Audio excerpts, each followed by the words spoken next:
Everyone always tells everybody, you need to think big, go big or go home. Do it as big as you can, and if you fail, at least you know you've done as much as you can. But let's be real. Let's reel this in. Let's reel all that thinking back in. They're talking about the 10% of the population when they're saying that. They're not talking about everybody. They're talking about the people that can afford to go big or go home. Because those people have a backup plan. Those people have money in a savings account. That's, if they lose it all going big, they'll be perfectly fine. Today I'm talking to the 10% of y'all. No, I'm not talking to, I'm talking to the 90% of y'all. I'm talking to people like me. I'm talking to people who have to wake up every day in the morning, get dressed, go to work for a paycheck, and then go home and then rest and get ready to do it all again. I'm talking to y'all. I'm talking to people who have to support their family, they're dependent on their job. Like if something happens with their job, everything's over. They're gonna have to find another job. They're gonna have to. It's gonna be a panic. I'm talking to y'all, and today I'm gonna explain to y'all why 3 reasons you need to start thinking small.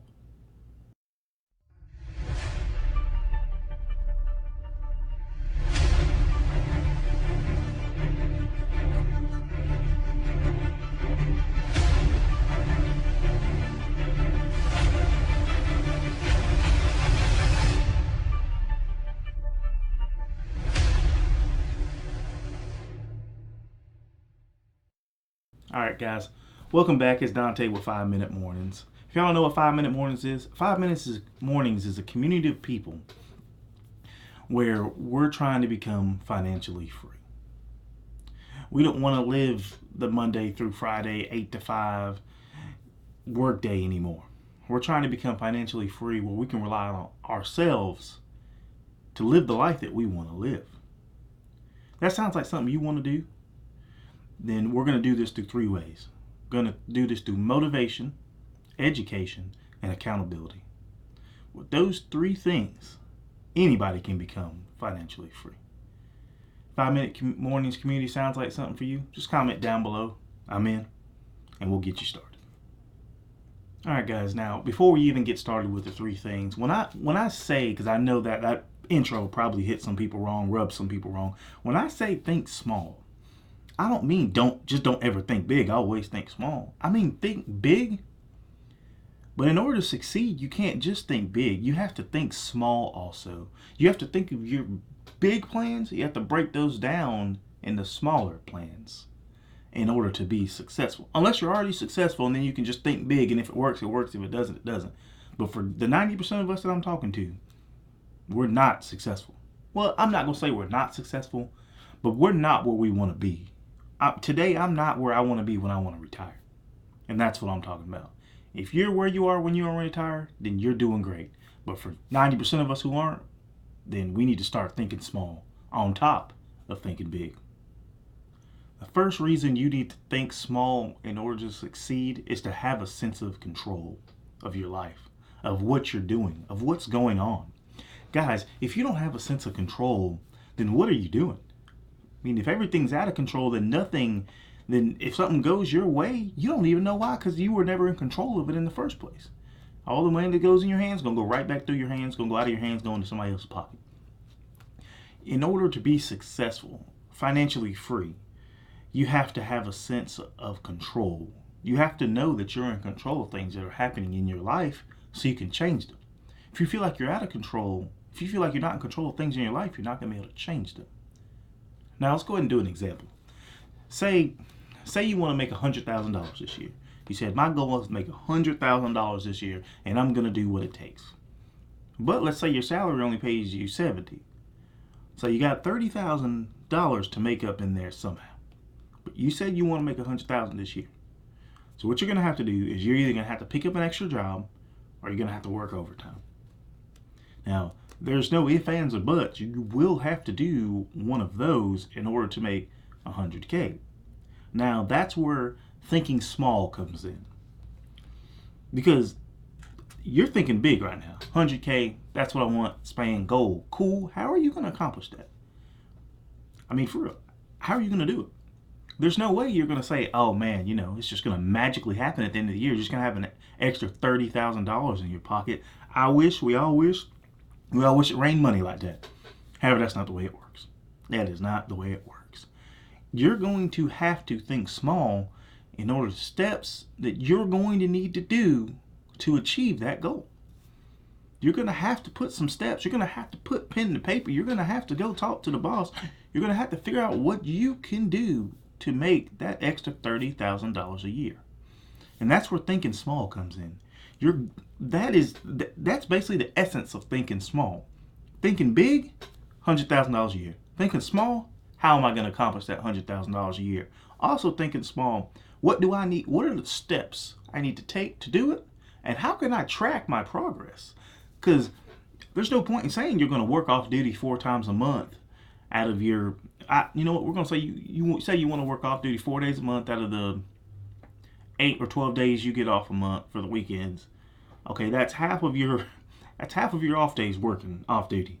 And if you're new to this, if you're new to working off duty, or if you're new to working an extra job, that's going to wear you out. That's going to put a strain on your family. It's going to put a strain on anything besides when that paycheck comes in. And then you're going to have to think small, because you're going to have to know that you need to put that money away towards something. You can't just have an extra $1,000 come in a month, and if you have a plan for it, you will spend it the next day. I'm talking about you'll be eating at some 5-star restaurant, spending $450 of your paycheck just because it came in, just because you haven't budgeted or haven't figured out what you wanted to do with it. All right. Now I'm starting to rant. Let's move on to reason number 2. Reason number 2 is to feel a sense of accomplishment. Guys, big goals are easy to set. If you don't have small goals, like I said earlier, or small wins, or a sense of control, you're not going to be able to accomplish it.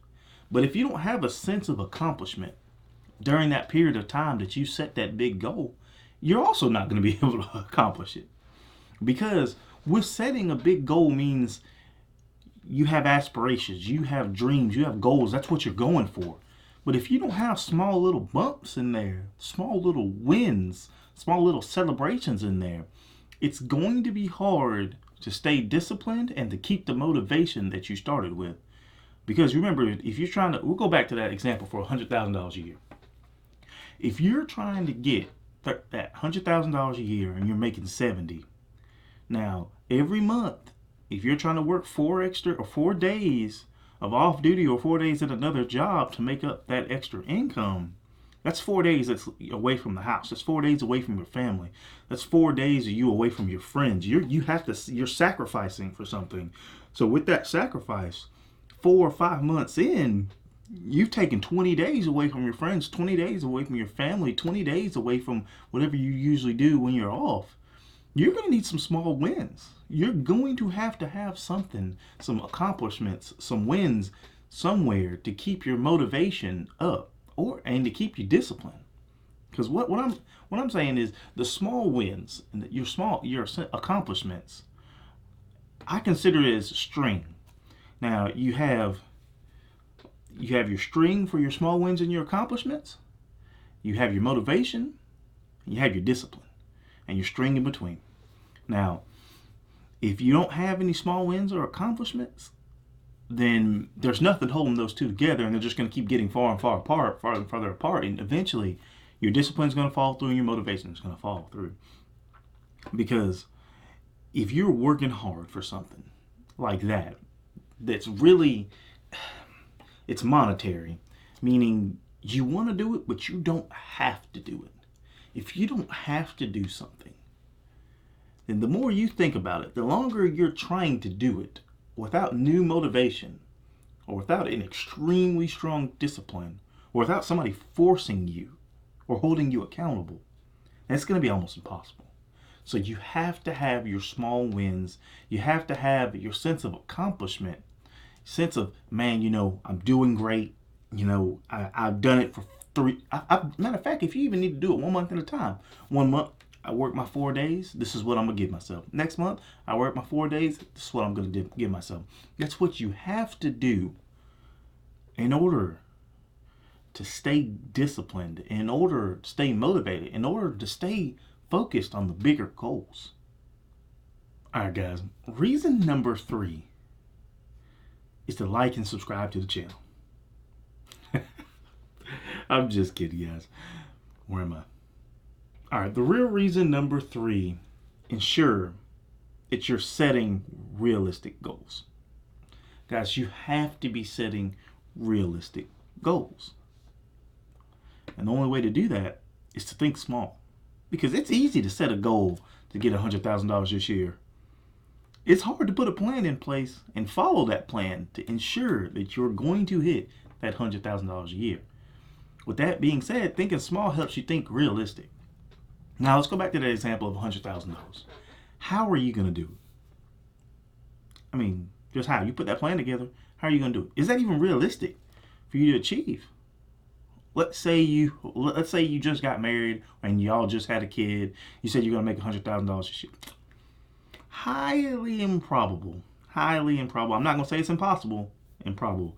Just because, I mean, is your significant other going to want to stay at home and take care of the kid the extra 4 days that you're going to work off duty? Yes, they'll probably do it for a couple months, but after that, it's going to put a lot of tension and a lot of strain on your relationship that you don't need there. Because you have prior commitments that you need to handle before you need to put this goal in place. So you need to have realistic goals that go along with what y'all are doing. If you have a wife, if you have a husband, you need to make sure that y'all are on the same page, that y'all are going in the same direction. Don't just set goals without your significant other. If you have one. If you don't have one, okay, yeah, it's only you set goals. But if you have a significant other, include them in the goal setting. Make sure y'all goals are aligned. If your goals aren't aligned, y'all are going to drift further and further and further apart as y'all both head toward the goals that y'all want to set. Make sure y'all's goals are on the same page. Make sure they're realistic. Like I'm saying with this example with the $100,000, making $100,000 a year. Let's say you're saying, oh man, I'm going to make it. But then you say, man, I don't want to work another job. I don't want to put in the effort. And also, I don't want to work any off duty. I may work some here and there. Then it's not realistic to say you're going to make $100,000. Drop that down to probably 80. If you're going to make here and there, then you may make an extra $10,000. But to make an extra $30,000 a year is going to require hard work. It's going to require discipline. It's going to require constant motivation. It's going to require a lot of things that are going to take away from what you're doing right now. Ultimately, you're going to have to sacrifice for what you want. The bigger the goal, the more sacrifice you're going to have to do. The smaller the goal, less sacrifice you're going to have to do. But let's be real here. Who sets small goals and that's it and doesn't set big goals? You have to set big goals. And under those big goals, you got to set your small goals. And then under those small goals, you got to set how you're going to accomplish them. And then you got to set something that's going to track all of it. But I'm going to explain all that in another video. All right, let's wrap this up. Let's go ahead and get this over with. Last paragraph, I'm going to get y'all out of here. Get y'all back to what you were doing. I don't want to take up too much time. All right. First reason that we talked about is to have a sense of control. You need to feel like you're in control of your life in order to make changes. If you feel like you're out of control of your life, you feel like you won't be able to make any changes because you're not in control. So make sure you have a sense of control. Number 2, to have a sense of accomplishment. You need to ensure that you have a sense of accomplishment and you're getting small wins in order to stay dedicated, in order to stay motivated. Like I said, small wins and having a sense of accomplishment are the string that ties motivation and discipline together. If you don't have that, then the longer it goes on, the more that gap's going to be, and the more your reason for, man, I don't have to do this, just stopping increases. So you have to have a sense of accomplishment. And number 3, to like and subscribe. Remember that. That's the real number 3. Okay, we're going back. That's the real number 3. The fake number 3, the imposter. The imposter is to set realistic goals. Just to be realistic. Guys, you have to be realistic with what you can and can't accomplish. Because if you set goals that you can't accomplish, even though you don't think it affects you, it does. It affects the next time you set goals. It affects everything in your life. Because you're always going to say, man, I'm going to try to do it, but I know in the back of my mind that I can't do it. If you know in the back of your mind it is something impossible, something that you cannot do, no matter how hard you work, then why set it? Then why do it? Because all you're doing is letting yourself down. Ensure that you're setting realistic goals for you for your family, and for your future. All right, guys. You know what? In the next video, I'm gonna go ahead and show you. I'm gonna go ahead and show you how I budget. You know what? I'm gonna go ahead and bring a board behind me. We're gonna focus on it. We're gonna focus on how I budget, how I set budgets, and how I do my budgets. Because I want y'all to see. I want y'all to see when I'm talking about working overtime and when I'm doing other things and setting a budget. I want y'all to see how I do it. So y'all may learn something. Y'all may comment something down below. I may learn something. So I'll see y'all in the next video.